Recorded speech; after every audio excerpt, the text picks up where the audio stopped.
Hey all, what's up? Bill here. Yep, I know it's been a while since I've been on here,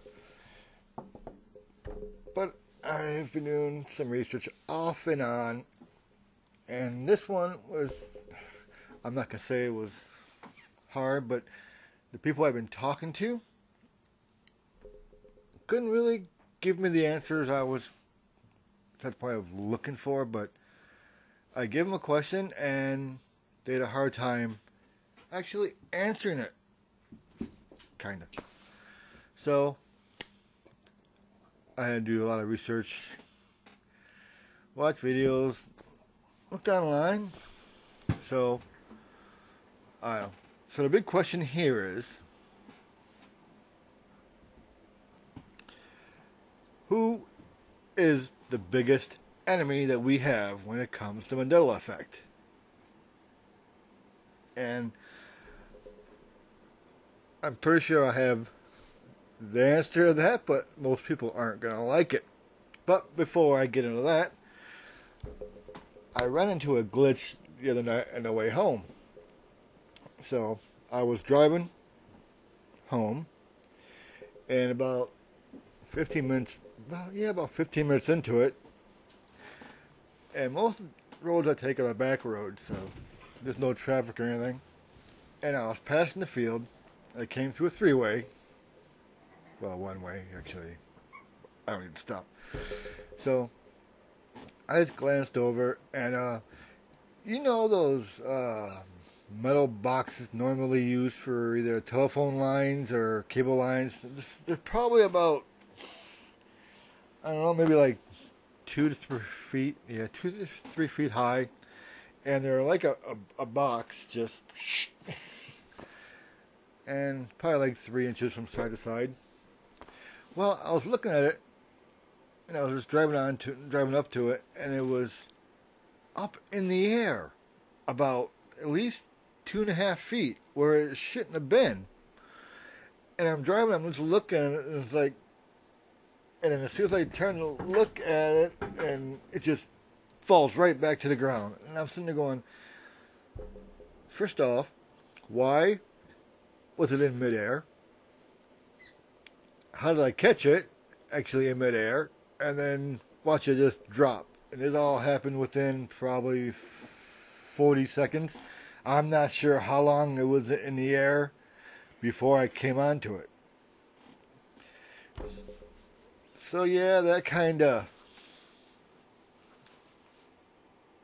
just made me go,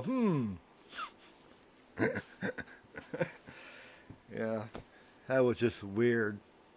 No wires were sticking out of the bottom or anything. Just the whole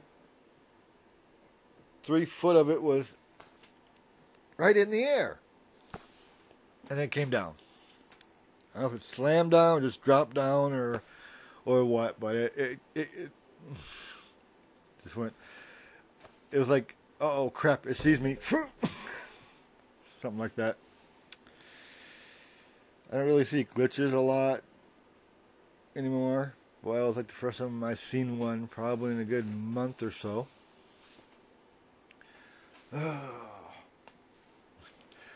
Alright, so the biggest enemy that we have, okay?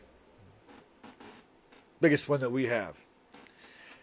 Let's just scratch off the list, okay? So,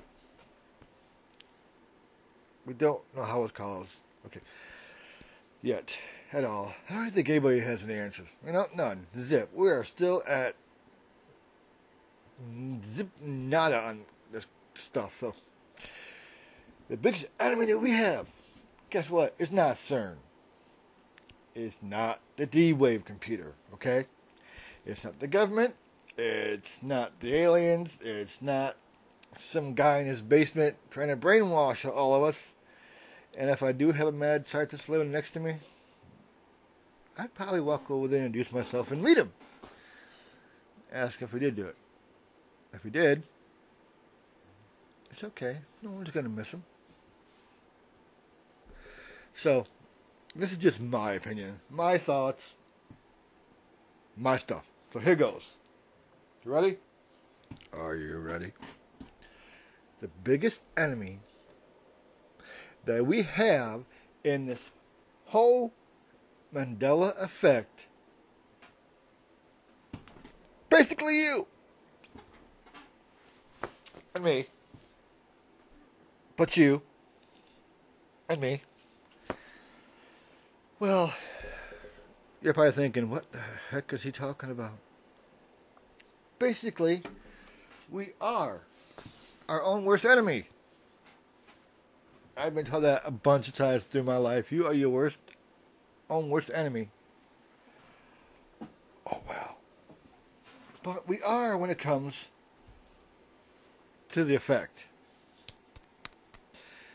Let me explain why. You probably already know. You're probably thinking to yourself, going through all your answers already. But let's think about this, all right?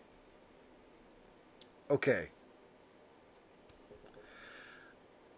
Oh, man. How to put this? It's not... I'm going to split this up into two groups, okay? Okay? There's you as your conscious self, all right? If you're not talking, you're thinking, all right? And a little voice you hear in your head, basically you, all right? But that, I don't know. I like to split that in half because your brain, oh man. I knew this was going to be hard. All the research I did, it was like, how do I explain my thought? Basically, your brain doesn't help you out at all. In the slightest. Alright? Because it doesn't stop anything from going in. Okay? Nothing. It has complete control over your system. Everything in your body, it has control. If it doesn't want you to do something, you're not going to do it. If it doesn't want you to talk, you're not going to be talking. If it doesn't want you to move your arm, you're not going to move your arm. Basically, that's what it comes down to. Your brain. Crush your head. But still, that is our biggest enemy, okay? How many veils does our brain cover up, you know? You're probably thinking, oh, this is all crap. But think about this, right? Let's take an instance, for example, a person who believes in ghosts, right? But their whole life, they don't see one because their brain isn't going to let them. There's a veil there, okay? And your brain is not going to lift the veil at all in the slightest. If it doesn't want to, it's not going to. You're not going to see it, okay? So, we have that part. The way I see it is your brain has no will to live or exist really because it does not stop you from doing anything in the slightest. You think I'm wrong? Do ya? Let's say you're standing on the edge, all right? And you want to jump off the edge. Yeah, part of your brain gives you the fear like, oh, no, you don't want to do this. You're scared. Oh, the heck. You're not going to jump. You're not going to jump. But then you ignore all that and you jump anyway. Your brain ain't going to stop you. At all. Because you just jumped. All right?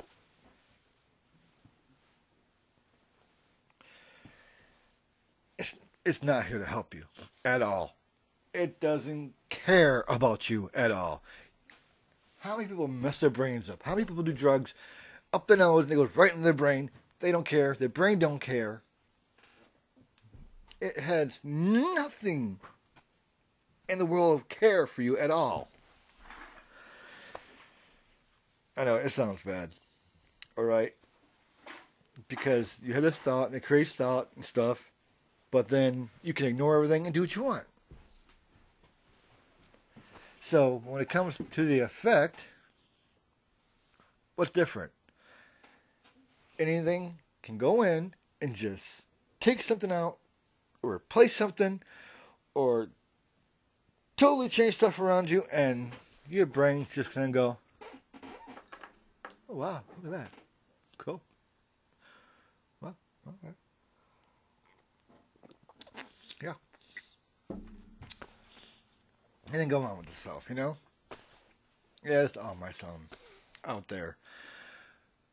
And people say, well, I have complete control over my brain. Really? Yeah. Okay. So, okay, I've met a person who was psychic before, all right? All that means is there are other veils that are lifted for that person, their brain lifted. Oh wow, so someone's psychic or clairvoyant, or they can tell you what you're gonna say before they say it, before you say it. That's just one more veil. The brain said, I don't feel like having this here. Let's just move this or move this veil out of the way. There is so much stuff that we're missing that our brains are not gonna let us see it because they don't want to or they don't care. Why should they? Let them go and do what they want. I'm just gonna stand over here. And this is basically the way I've been seeing it for a while now. It's like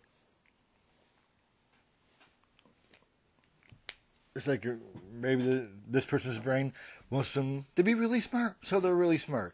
Or this person's brain says, let them be stupid, they won't be stupid, you know? To me, the brain is the biggest enemy. It can just hide whatever it wants to and not care that it's hiding it. You know? Doesn't care. Now, you tell me that that's not the biggest enemy that we have? Come on. How much stuff do you put in your brain every day? And then you do something and like an hour later you can't remember what you were doing. It's like, oh, just talking about bad memory. It's like, oh, your brain doesn't really care that you remember it or not. Your brain is alive because it does what it wants.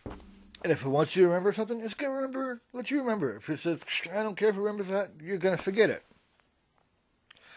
What if you walk past somebody and you know their name, the tip of the tongue, their name, but your brain is saying, I don't care.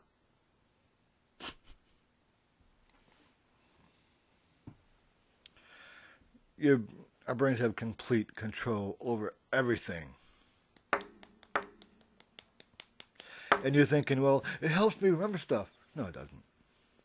It gives you bits and pieces if it feels like giving it to you. You know, you're thinking, well, you're talking like our brains are alien or something.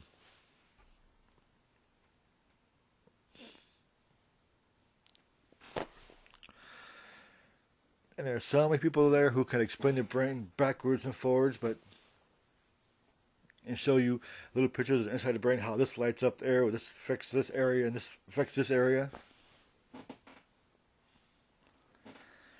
Out of everything I've seen in the last 2 years, is because my brain doesn't care if I see it or not, you know?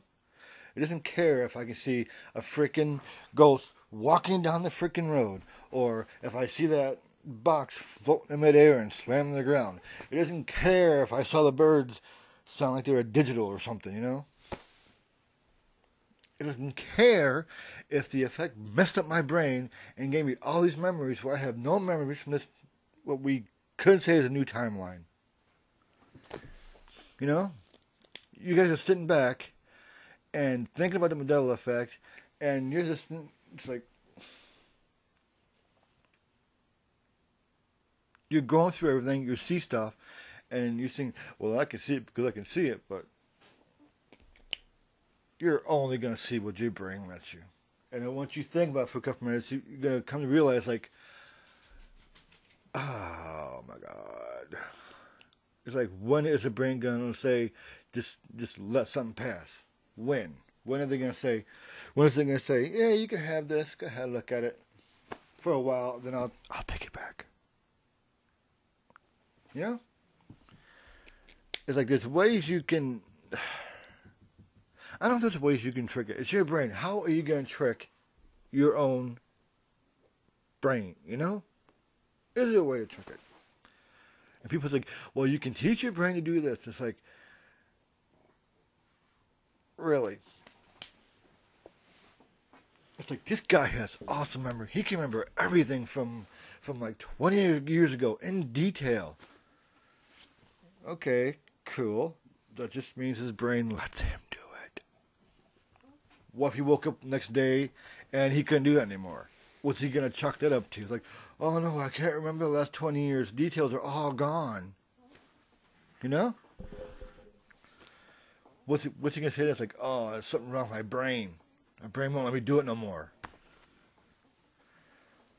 And so, why is it that our brains let us keep these memories that we have? You know, what made it decide to say, okay, here, you can have these memories.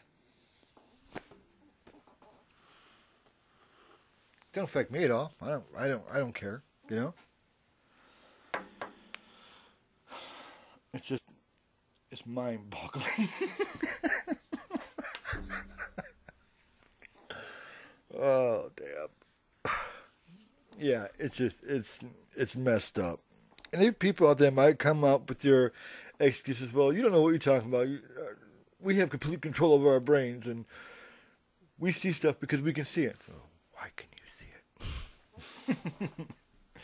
Because your mind lets you.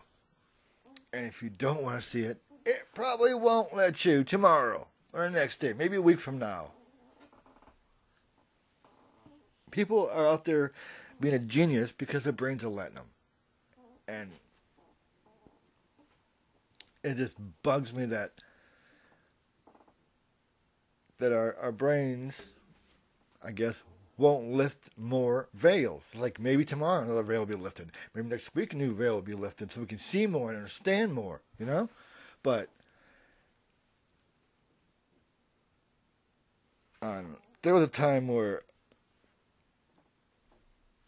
before the effect, just to say I was not, I had my own problems upstairs, but the effect happened and basically deleted my disorder and everything. But maybe it said, maybe it wasn't the effect, maybe it said, well, I'm just going to turn this off. I don't need this. I don't need that. Let's just take this and just toss it out. I don't care. Let's see what happens. It doesn't bother me. Whatever. Prisoners. That's what I feel like sometimes, most of the time. Because you go into your brain and you're talking to yourself in your brain, and you're going through all the information you have in your brain, all your memories and stuff. You can go back as far as you want to, as far as you can remember. But then you hit this one section and you can't remember. You're trying to remember so much, and your brain just is not going to bring it up for you. And you're trying to rack your brain, trying to remember this one scene or memory that you know you have. But no. Your brain could care less about you. At least to me, this is the way I see it. You know, one thing is funny I read somewhere is you can't talk and think and hear your voice in your head at the same time. I've been trying it. I don't know. But try it. Try talking and think, and I guess it would be at the same time. You can see in numbers, you can see pictures, but you cannot do the whole voice thing in your head and talk at the same time. Yeah. I better let you go. Just give me your opinions in the comment section about what you think. If you don't think our brain's the enemy, that's fine. That's cool. It's just my thoughts and stuff. But I seriously think that our brains hold back so much stuff that it just doesn't care at all. In the slightest, what we do every day. It lets us wake up, lets us breathe, lets us think, lets us do our daily life stuff. And one day it's not going to, and you wind up a vegetable. Or worse, you could wake up with a disorder that you never knew you had till that morning you woke up. Oh, I think that's about all I wanted to say. But if you disagree with me, totally fine. Give me an opinion. And, yeah. Alright, y'all take care. Have fun. And, all I can say is watch out for your brain. Really. Because I'm sure watching out for mine now, even though I don't know, it's slowly lit, and I guess it's not Karen, but it's slowly sliding more rails back as time goes on, I guess you could say. But alright, I said my piece. I am happy now. I wouldn't say happy. I would say I'm alright. Alright, y'all. You all take care, and I shall talk to you later. Bye.